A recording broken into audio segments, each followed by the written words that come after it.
tardes a todos, a todas. Bueno,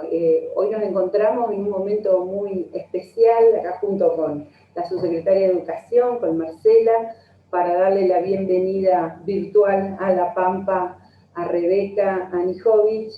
Rebeca es especialista y magíster en formación de formadores de la Universidad de Buenos Aires, profesora titular interina de la Cátedra Observación y Práctica de la Enseñanza en el Profesorado de Ciencias Jurídicas, Facultad de Derecho, Universidad de Buenos Aires, docente de posgrado de Constructivismo y Educación en Flaxo, docente de posgrado de Escuelas de Educación de la Universidad de San Andrés, directora del Profesorado Universitario de la Universidad de San Andrés, asesora pedagógica de escuelas de Chile, Colombia, Uruguay y Brasil, directora del proyecto UBACIT, es formadora de docente de todos los niveles educativos en temas de evaluación de los aprendizajes, enseñanza, trabajos en aulas heterogéneas y práctica reflexiva. Es coautora de Una introducción a la enseñanza para la diversidad, el trabajo en aulas heterogéneas, del 2004, del Fondo de Cultura Económica, Estrategias de enseñanza, en el 2009, de AIKE, Transitar la formación pedagógica, en el 2009, de Paidós, La evaluación significativa, en el 2010, de Paidós, Evaluar para aprender, 2011, de AIKE, Gestionar una escuela con aulas heterogéneas, 2014, Paidós, La práctica como eje de la formación, 2014, EUDEVA, La evaluación como oportunidad, 2017, Paidós, El sentido de la escuela secundaria, del 2020, de Paidós, dirige tesis de grado y posgrado en las universidades de Buenos Aires y San Andrés, es miembro de consejos consultivos de revistas nacionales e internacionales, es jurado de tesis de grado y posgrado en universidades nacionales. Bien, este es un abreviado, por supuesto, del currículum tan amplio que tiene Rebeca y, por supuesto, todos hemos tenido acercamiento a su obra y a sus ideas y por eso la tenemos hoy nuevamente en La Pampa, esta vez de manera virtual. Ella ya en el 2012 había estado trabajando sobre el tema de rúbricas con nosotros y nuevamente contamos con ella para poder avanzar en lo que hemos empezado a transitar un poco a causa de y durante la pandemia, que tiene que ver con las grillas de apreciación que fueron construyendo las distintas escuelas de todos los niveles y modalidades, como para poder ir dando una pista, digamos, de cómo iba el proceso de enseñanza-aprendizaje y cómo también podíamos dar cuenta de cuán cerca de la evaluación auténtica estábamos, sobre todo en un espacio como el que me compete más a mí por ahí, que es la escuela técnica. A partir de ahí, entonces, es que comenzamos a pensar en la idea de contar con su presencia ahora y que tendrá continuidad en febrero, como para poder acompañarnos, en la construcción de rúbricas, poder hablar un poco de la retroalimentación formativa y pensar en conjunto este camino que se inició con la pandemia. Marcela. Simplemente saludar a Rebeca, agradecer a todos los colegas que se están conectando. Es un placer, esta es la charla número 17 que hacemos de manera virtual en nuestra provincia, que como decía Gladys, lo trajo la pandemia, pero es la manera de poder acercarnos, de retroalimentarnos también nosotros en nuestra práctica docente, así que no robar más tiempo y escuchar a la especialista. Muchísimas gracias, Rebeca, por acompañarnos en este espacio y por seguir acompañándonos a partir del mes de febrero. Bueno, buenas tardes, muchísimas gracias por la invitación y es verdad que es un regreso virtual a La Pampa, así que muchísimas gracias por la invitación. Yo voy a compartir una pantalla para que podamos ir siguiendo juntos digamos, esta idea de las rúbricas, que quiero ponerla en un contexto, porque hay mucha conversación de fondo alrededor de las rúbricas, y yo quisiera en principio entenderlas conceptualmente desde el sentido más profundo que tiene el transparentar los criterios de evaluación y pensar en una evaluación más democrática y no mirarla solo de la perspectiva técnica, ¿no? Que es lo que muchas veces sucede cuando hay algún instrumento que nos parece interesante, apropiado. Siempre el riesgo es que terminemos utilizándolo de una manera técnica donde perdamos el sentido que tiene. Y eso es lo que voy a intentar un poco recuperar en el día de hoy, y en febrero pensar sí en aspectos más instrumentales para poder trabajar y diseñar y realizar rúbricas, ¿no? Entonces, quiero retomar un poquito algo muy breve, pero de la historia de las rúbricas. La historia viene de la mano de Heidi Andrade, que publicó un artículo en el año 2000, donde ella discutía fuertemente la idea de que no se pueden mantener más ocultos los criterios de evaluación. Esta idea que de alguna manera la evaluación formativa, el enfoque de evaluar para aprender, venía retomando, pero ella fuertemente toma la idea de no tener más ocultos los criterios de evaluación. Y este es un poco el inicio, y ella allí hace una propuesta muy concreta del diseño de rúbricas, pero partiendo de la idea de criterios públicos, compartidos, y ella avanza algo hace, 20 años atrás, y todavía es bien incipiente. Ella dice que esos criterios hay que construirlos con los estudiantes. O sea, este es el origen de la propuesta. Y entonces nosotros hemos visto a partir de este primer artículo experiencias mucho más de uso de rúbricas que de construcción conjunta con los estudiantes, ¿no? Esto es lo que vemos cotidianamente en las aulas. Pero sí aparece fuertemente esta idea de transparentar, de dejar de tener ocultos esos criterios de evaluación. No sé si ustedes recordarán, pero en mi época de ir aquí a la escuela, sobre todo a la escuela secundaria, en la escuela normal, aquí en la ciudad de Buenos Aires, los profesores usaban una libreta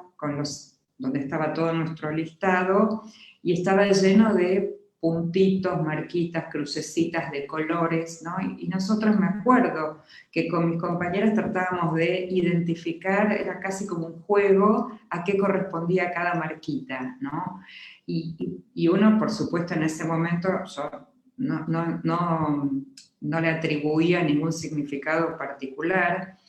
pero hoy mirándolo uno podría decir, estábamos tratando en realidad de identificar qué le importaba mirar al profesor de nuestros aprendizajes, ¿no? Y qué simbolizaba tener 2 puntitos verdes, 2 rojos, 1 amarillo. Bueno, esta idea de ir descubriendo efectivamente lo que estaba oculto.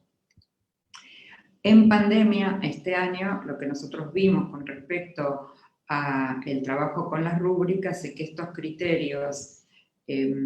públicos han sido públicos en muchos casos, no solo para los estudiantes, sino también en muchos casos para las familias, sobre todo con los chicos más pequeños, con los de primer año de escuela secundaria, y también empezaron a ser más públicos entre los pares dentro de una institución. Tema que también Goodrich, Heidi Andrade Goodrich lo planteaba, ¿no? Esta idea de que sean públicos, conocidos por todos los actores que intervienen en un espacio institucional, pero no sucedía tampoco. La pandemia de algún modo habilitó también esta posibilidad de compartir con los colegas, con los pares, con las familias, el tema de los criterios de evaluación. Y por supuesto esto trajo un primer gran debate, que era si es posible ponerse de acuerdo en algunos criterios de evaluación para la construcción de rúbricas, en principio entre los equipos docentes. Y aquí, como muchas discusiones alrededor de, sobre todo pensando, y el ejemplo que uno podría tomar, sobre todo en escuelas secundarias, es imaginarse a un estudiante sentado solo en su casa recibiendo, por ejemplo, 13 rúbricas diferentes de 13 profesores diferentes, ¿no? Y en soledad en su casa, porque esto es distinto si sucede en presencialidad, en la propia institución. Entonces, aparece, digamos, una línea, a mi gusto, muy interesante, que es discutir y ponerse de acuerdo con algunos criterios de evaluación, y hemos visto experiencias bien interesantes donde se han acordado, por ejemplo, para una rúbrica, 3 criterios de evaluación comunes a muchas materias y 3 propios de ese área disciplinar, ¿no? Y entonces esto, uno ya no piensa que el estudiante recibe 13 rúbricas diferentes, sino empiezan a aparecer algunos criterios que se comparten en distintas rúbricas, entendiendo que hay capacidades que son compartidas. Por ejemplo, la capacidad de comunicar ideas. Uno diría, bueno, ¿qué materia no quiere tener ese criterio de evaluación? Entonces, ¿por qué ese criterio no puede ser compartido? Bueno, trabajar en equipo, trabajar con otros. Bueno, me parece que eso es algo que también la pandemia permitió, legitimó, habilitó esta posibilidad, por supuesto por tener por ahí más tiempo de reuniones, el no tener que viajar hizo que haya muchos más encuentros, por supuesto que virtuales, y permitió ponerse de acuerdo. También la idea de la rúbrica viene de la mano de varios conceptos. Uno de ellos es la idea de la metacognición, el desarrollo de las capacidades vinculadas al aprender, del concepto de hacer visible el aprendizaje y de la búsqueda de un estudiante autónomo. Digamos, si uno tiene que tomar marcos teóricos que permitan entender dónde se inserta entonces la rúbrica como instrumento de evaluación, lo tenemos primero desde la perspectiva de la metacognición, ¿no? Esta capacidad de nosotros, cada uno de nosotros como estudiantes, saber lo que sabemos, lo que no sabemos, de planificar y organizar nuestros procesos de aprendizaje, de elegir estrategias, de darnos cuenta cuando una estrategia no nos funciona, de poder dar cuenta de cuánto estamos avanzando, cuánto estamos logrando,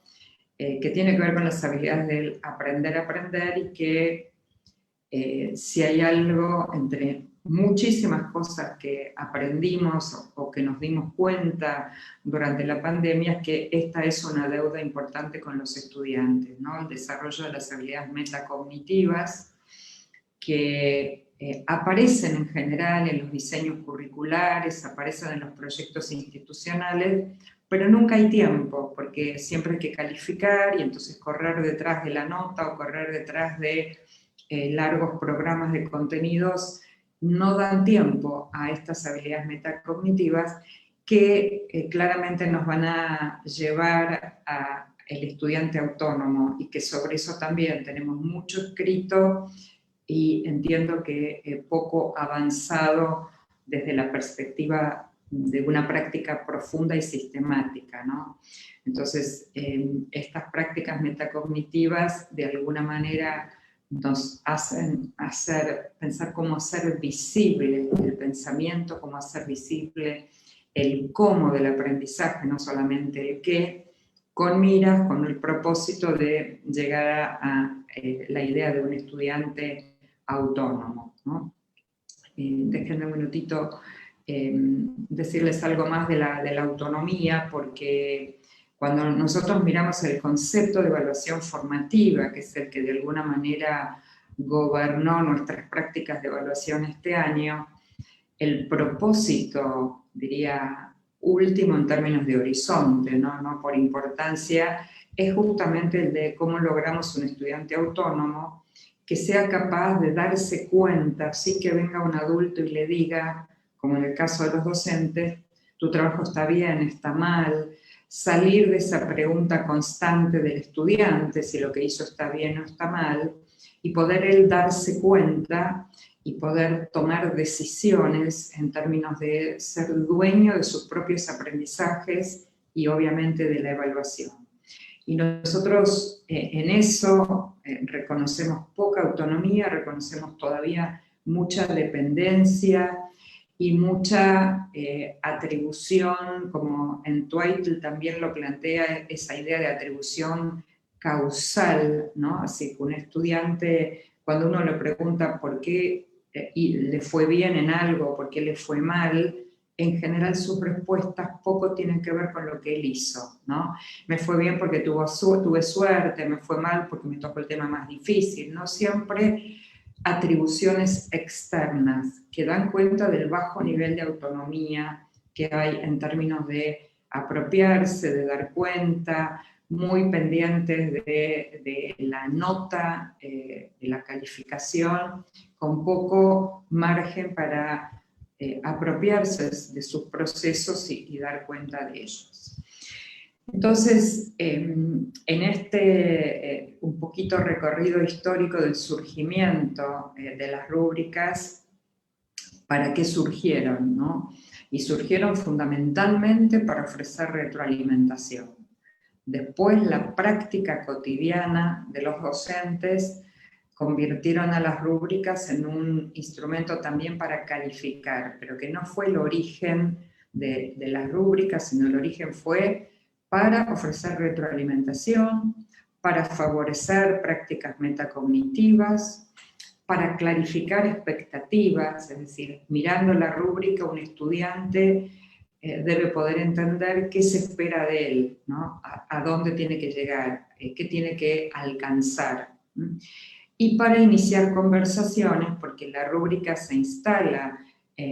se vincula al concepto de retroalimentación, pero del concepto de retroalimentación formativa, que es dialogada. No es más la retroalimentación unidireccional, donde yo le digo al estudiante algo que está bien o algo que está mal, sino justamente es un inicio de una conversación donde vamos construyendo en un ida y vuelta esta idea de retroalimentación formativa.